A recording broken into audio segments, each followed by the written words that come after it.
రైట్గా iron leg అనే పేరు తెచ్చుకున్నారు సీఎం రేవంత్ రెడ్డి కాంగ్రెస్ అధిష్టానం వద్ద అన్నటువంటి చర్చ సాగుతోంది. ఇప్పుడు తెలంగాణలో పూర్తిగా పాలన గాలికి వదిలేసి తెలంగాణ ప్రజలకు ఏవైతే హామీలు ఇచ్చారో ఆ హామీలు నిలబెట్టుకోవడంలో పూర్తిగా వైఫల్యం చెందారు. కాబట్టి ఎక్కడైతే సీఎం రేవంత్ రెడ్డి మహారాష్ట్రలో తెలుగు ప్రాంతం ఎక్కువగా ప్రజలు ఉంటారు అక్కడ ఆ ప్రాంతాల్లో వెళ్ళి అక్కడ ప్రచారం నిర్వహించారు. కానీ ఎక్కడైతే ముఖ్యమంత్రి రేవంత్ రెడ్డి ప్రచారం చేశారో ఒక్కటంటే ఒక్క స్థానం కూడా కాంగ్రెస్ పార్టీ అక్కడ విజయం సాధించలేదు.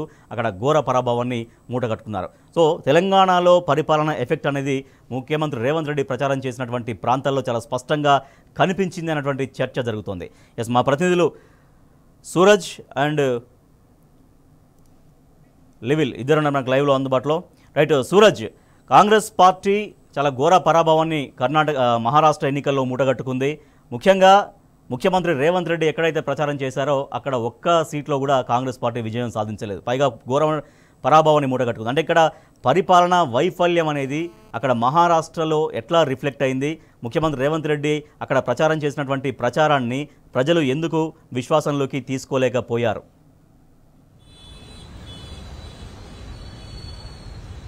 రాజేష్, ముందుగా ఒక మాట చాలా స్పష్టంగా చెప్పుకోవాలి. కాంగ్రెస్ కు ఇప్పటికైనా కానీ గ్యారంటీల మత్తు దిగాల్సిన అవసరం ఉంది.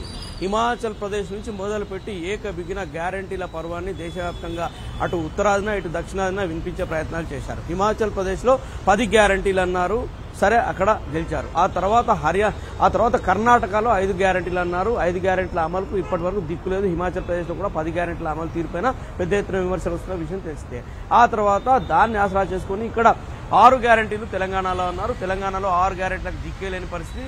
అందులో ఒక్క మహిళలకు ఉచిత బస్సు తప్ప, అటు కర్ణాటకలో అయినా ఇక్కడ తెలంగాణలో అయినా మహిళలకు ఉచిత బస్సు తప్ప ఇప్పటివరకు ఒక గ్యారంటీ ముందుకెళ్లిన పరిస్థితిలో 6 గ్యారంటీల పేరిట 13 అష్యూరెన్స్లు కాంగ్రెస్ ప్రభుత్వంలోకి వచ్చే ముందు ఇచ్చిందని చెప్పాల్సి ఉంటుంది. అవన్నీ కూడా అటకెక్కిన పరిస్థితి. ఆ తర్వాత 7 గ్యారంటీలు అంటూ హర్యానాకు కాంగ్రెస్ పార్టీ వెళ్ళింది. అక్కడ ఘోరంగా చతికిలపడ్డ పరిస్థితి మనం చూస్తున్నాం. ఎందుకంటే 7 గ్యారెంటీల పథకాన్ని 7 గ్యారెంటీల స్కీమ్ను వాళ్ళు హర్యానా ప్రజలు నమ్మలేదు, కాంగ్రెస్ తిప్పికొట్టారు. ఆ తర్వాత మళ్లీ మహారాష్ట్రలో 5 గ్యారెంటీలు అంటూ కూడా ప్రచార పర్వాన్ని హోరెత్తించారు. ఇక్కడ ఒక చిన్న ట్విస్ట్ ఉంది.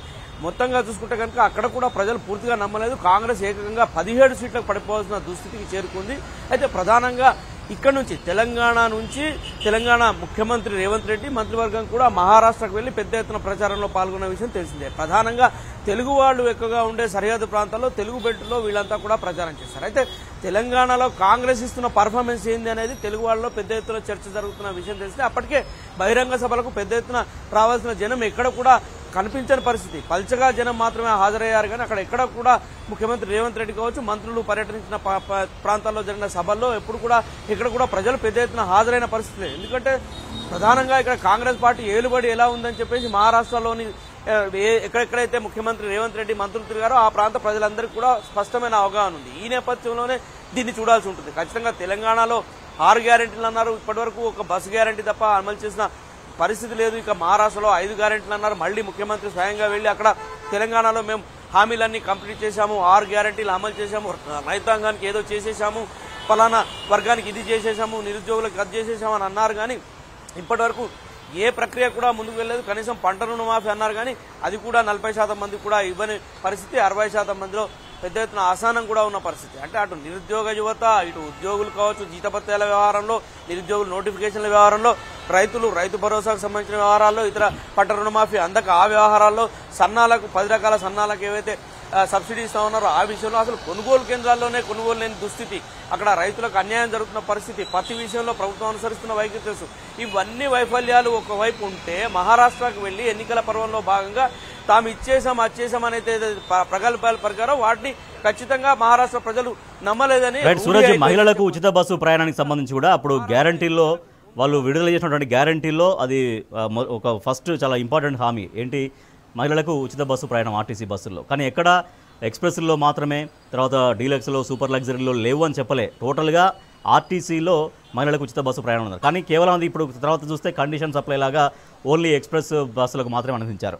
సో అది కూడా ఎట్లా ప్రజలు గమనంలోకి తీసుకున్నారు? అంటే వీళ్ళు చెప్పే మాటలు తీరా ఆచరణలోకి వచ్చేసరికి అనేక కండిషన్స్ పెడతారు కాంగ్రెస్ వాళ్ళు అన్నటువంటి ఒక క్లారిటీకి అక్కడ ప్రజలు వచ్చినట్టే చెప్పుకోవచ్చా? దాంతోపాటుగా తెలంగాణలో 50,000 ఉద్యోగాలు ఇచ్చేసామని ముఖ్యమంత్రి పదే పదే చెప్పారు అక్కడ మహారాష్ట్ర ఎన్నికల్లో కూడా.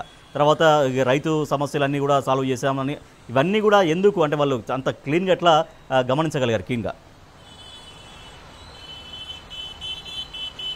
ఖచ్చితంగా రాజేష్, నేను ఒక మాట చాలా స్పష్టంగా చెప్తాను మీకు. ఎందుకంటే మనము తెలంగాణలో ఎన్నికల కంటే ముందు మనం కర్ణాటకకు స్వయంగా టీయూస్ తరఫున వెళ్లి చూడడం జరిగింది. అక్కడ కూడా ఫస్ట్ కాంగ్రెస్ పార్టీ అధికారంలోకి రాగానే ఉచిత బస్సును, మహిళలకు ఉచిత బస్సు పథకాన్ని మాత్రమే అమలు చేశారు. ఆ తర్వాత తెలంగాణలో కూడా ఫస్ట్ రాగానే ఉచిత బస్సు అమలు మాత్రమే చేశారు. అయితే దీనికి సంబంధించి ఎన్నికల సమయంలో ఇచ్చిన హామీ ఒకటైతే అమలుకు వచ్చేసరికి ఇంకొక రకమైన టర్న్ తీసుకున్న పరిస్థితి. చాలా కండిషన్స్ కూడా వర్తించే విధంగా ఈ ఉచిత బస్సును కూడా అమలు చేసిన పరిస్థితి. ఎందుకంటే మహిళలు అన్ని బస్సుల్లో యాక్సెస్ ఉంటుందని చెప్పేసి ముందుగా భావించారు. ఆధార్ కార్డు చూపిస్తే సూపర్ లగ్జరీ అన్ని బస్సుల్లో, డీలక్స్ లో కూడా, హైటెక్ బస్సులో కూడా వెళ్ళొచ్చు, లేదా గరుడ బస్సులో కూడా వెళ్ళొచ్చు అని భావించిన పరిస్థితి. కానీ తీరా చూసిన తర్వాత, అధికారంలోకి వచ్చిన తర్వాత కండిషన్స్ అప్లై అన్నారు. అది కూడా మహిళలకు మధ్యలో తాకులాట పెట్టడం లాగా తయారైందని పరిస్థితి చెప్పొచ్చు. మరోవైపు అసలు టికెట్ కొనుక్కున్న పురుషులకు కూర్చుండడానికి జాగా లేని పరిస్థితి, బస్సులో కిక్కిరిసిపోతున్న పరిస్థితి, ఒకళ్ళకొకళ్ళు యుద్ధాలు చేసుకుంటున్న పరిస్థితి. అసలు కొంతమంది మహిళలు అయితే అసలు మాకు ఉచిత బస్సు అవసరం ఏముంది, మేము స్వయంగా ఆ పాటి బస్ ఛార్జీలు మేము పెట్టుకోలేమా, ప్రభుత్వం ఇది అనవసరమైన ప్రయాసగా తీసుకుందని చెప్పేసి కూడా వ్యాఖ్యానించిన పరిస్థితి. మరోవైపు ఆటో డ్రైవర్లు అయితే తీవ్రమైన వ్యతిరేకతతో ఉన్నారు ప్రభుత్వం పట్ల. ఈ ఉచిత బస్సులను మహిళలకు ప్రవేశపెట్టి తమ ఉపాధి మార్గాలను దెబ్బకొట్టింది కాంగ్రెస్ ప్రభుత్వం అని చెప్పేసి కూడా విమర్శిస్తున్నారు. అంటే ఎన్నికల ముందు చెప్పింది ఒకటైతే ఎన్నికల తర్వాత అమలు చేస్తున్న క్రమంలో కండిషన్స్ ఏదైతే అప్లై చేశారో దీనికి సంబంధించి మహిళల్లో కూడా పెద్ద ఎత్తున ఫ్రస్ట్రేషన్స్ ఉన్న పరిస్థితులు మనం చూస్తున్నాం. మరోవైపు ఇక రైతులకు సంబంధించి చూసుకుంటే కనుక ఎలాంటి సంక్షేమ పథకాలు రైతుల కోసం ఇప్పటివరకు అమలు చేసిన దాఖలాలు లేవు. రైతులంతా కూడా దాదాపుగా 500 పైచిలుగా ఆత్మహత్యలు చేసుకుంటున్న పరిస్థితి. ఇక ఇప్పటి వరకు నిరుద్యోగులకైతే అసలు ఉపాధి అవకాశాలు కల్పిస్తున్న పరిస్థితులే లేవు.